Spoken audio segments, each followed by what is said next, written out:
Hey everyone, welcome back to Rickhouse Reviews. As always, this is Ryan. I'm Doug. And today we review our second Chattanooga Whiskey Company bottle, their cask strength Tennessee High Malt bourbon whiskey offering.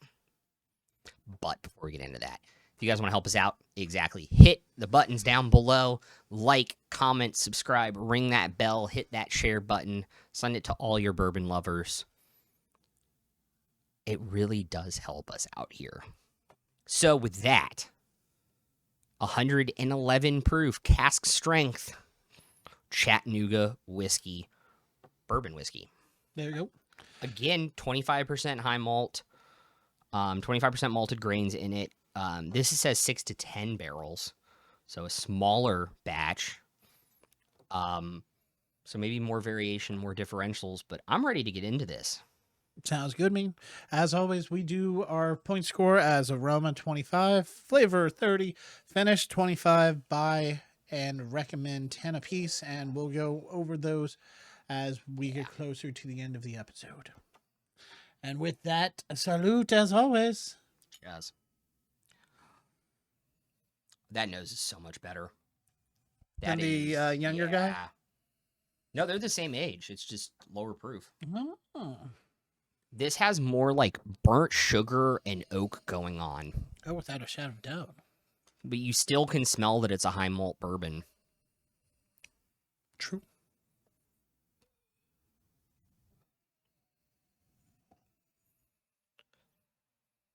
It's also a little floral. Like it's got some like stone fruit, like yellow stone fruit thing going on. Right. On the nose. Dang. Great flavor. Trying to figure out what other Oh, it's a world of difference. burnt spices you get. It's like cardamom. That's what I taste. There we go.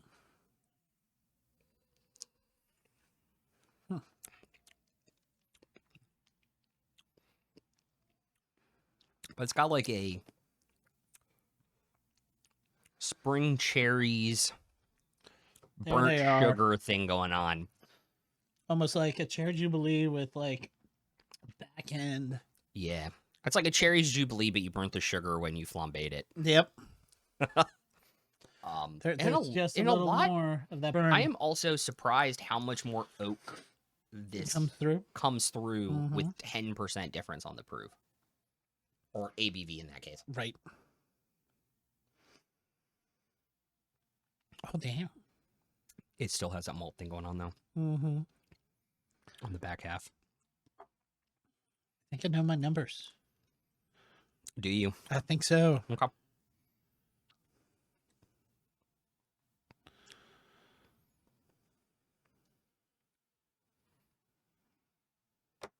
I also am very much on my numbers. I feel like we got to them very fast, though. A little bit faster than, last time. We looked over and we were like, meh, maybe. Yeah. Yeah, I gotta get rid of that. I gotta get rid of that finish on my tongue. Again, the cask strength brings out a lot more of the actual flavors. Yeah. It was in camera. Yeah, it was in But camera. I like the water barrel. Yeah. It's a cute little design. It is. Precious. I don't know how loud that was on camera, though. Yeah. Anyways. The slide. All right, with that That's said. That's what editing is for. Yeah. With that said, let's go into the point values that we gave for this. So, aroma out of 25. 18. Okay, I did 19. Okay. I like the smell of it a little bit better. Much improved. Than the other one. It's much improved from its younger cousin, but it still has a long way to go to being a top 10%. True. I can totally see that. What'd you give it? Flavor? Yeah. Going 23 out of 30. Okay. I see it. Mm-hmm. I gave it a 21. Okay.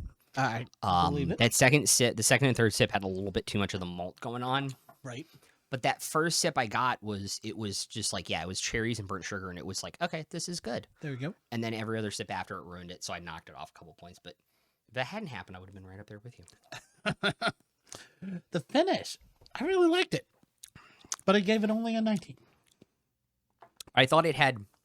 Okay, this is gonna sound weird. Nope. To compare to the last video, I thought it was better. Nope. Even though it had more of that Scotch aftertaste thing going on, Right. because you also got like vanilla and barrel char with it, A little more of the oak as well. and a little bit more of the oak as well. That malty Scotch finish went better with it, with everything else going on. Okay. So I gave it a 17. There we go. Okay, 19. Yeah. Buy. I actually would buy this again. For the price point, can't go wrong. It's readily available around the, $50 mark, a little above. Yes, a little above. I gave it 7 out of 10 for buy again. Wow, I think you and I flipped. I gave it a 5 out of 10. Oh. I am in the mindset that when this bottle gets low, like when it gets below the label, I will probably pick up a backup bottle because it is available. Yep. But I would probably not rush out to get a backup bottle after the second or third bourbon night. Gotcha. Unless we decided we really liked it and hit it hard. True. Yeah, so I gave it a 5 out of 10. As and then far as I didn't split this recommendation. I went 5. Okay. I think it fits into the exact same category as the 91. I think if you're a cask strength bourbon drinker, this is an interesting one to add to the collection. There you go. If you're a Scotch drinker and you want a bourbon, but you want a little more proof and a little bit more oomph on it, also a good recommend. So I went 5 out of 10. Okay. Well, I went a little higher. Actually, a lot higher. 8 out of 10. Wow. I feel like this is the one I would recommend out of the two from Chattanooga. I think it's entirely what type of drinker you are. If you like proof or you don't like proof, which one would I recommend to you? There we go. That's a good option too. So, as far as it being a cask strength, I think if you are a cask strength drinker, this one would be one that I easily would recommend. I know a few other ones that burn a little bit more, but have less flavor. This one has a little bit more. yeah, I think this is a very interesting bourbon. I think it has a lot going on. I think they have some things they need to work on. True. And that's kind of where I'm going to end it in terms of conversation. I think the bottle design is great. Right. It's not super unique, but it is different enough. It's got like the double flute on the glass and everything. It has the Made in Chattanooga stamped in the glass, which is gorgeous. Right.